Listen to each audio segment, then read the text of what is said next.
Half century mark, 3, 3.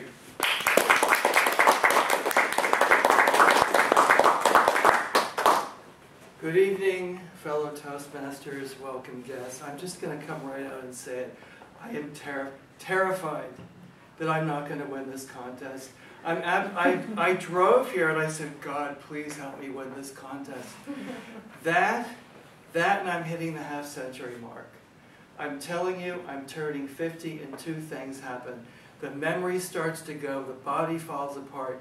It's really, this is not a happy time for me. This is why I'm wearing black. This is how I celebrate. But I decided to turn it all around and be nice to all of you.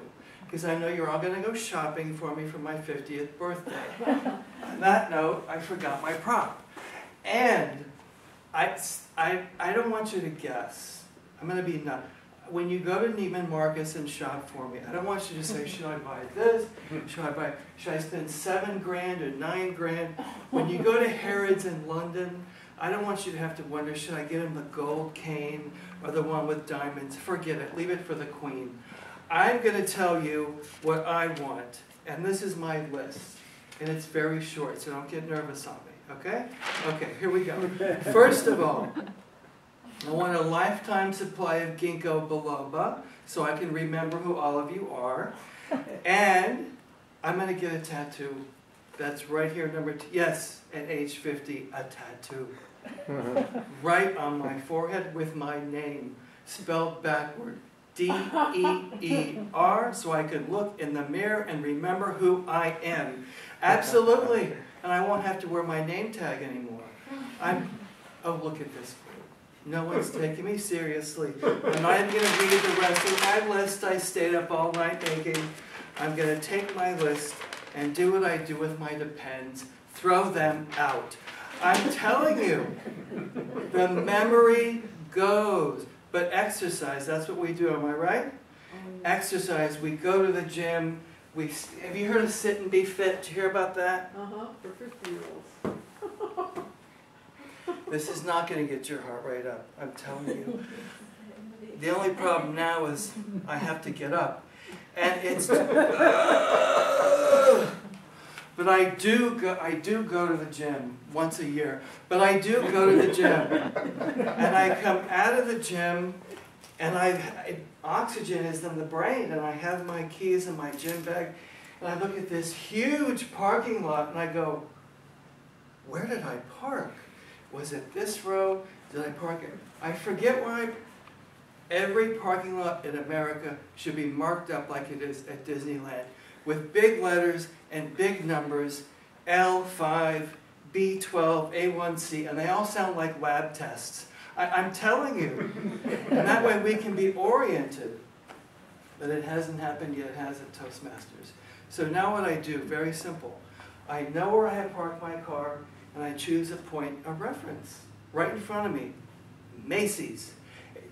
Hint, hint, hint. It's just... The MA is right in front of me. I know where I have parked my car. I come out from the gym. I'm lost. I'm still... There was a truck there. I'm convinced. I am convinced that one of two things has happened. Somebody stole my car, or they move Macy's. I'm telling you, they move Macy's. They put wheels on it and they move it. It's a vicious, cruel trick to someone who's almost a senior citizen. When I come back as a ghost, I'm going to haunt the hell out of people at Macy's that do that to me. You can be sure about that. So now, all I do now is I just go around the parking lot and just wait for the alarm to go off. And that's how I can find the car. And sometimes I forget how to get to places I've been to several times. Does anyone have that happen? See, one yes. A young person said yes. You know what I'm talking about. The rest of you, it's a nightmare. A nightmare. Do you know what it's like? You know what it's like to use your GPS just to find your way to the bathroom? Do you understand what that's like? And that's in my own house.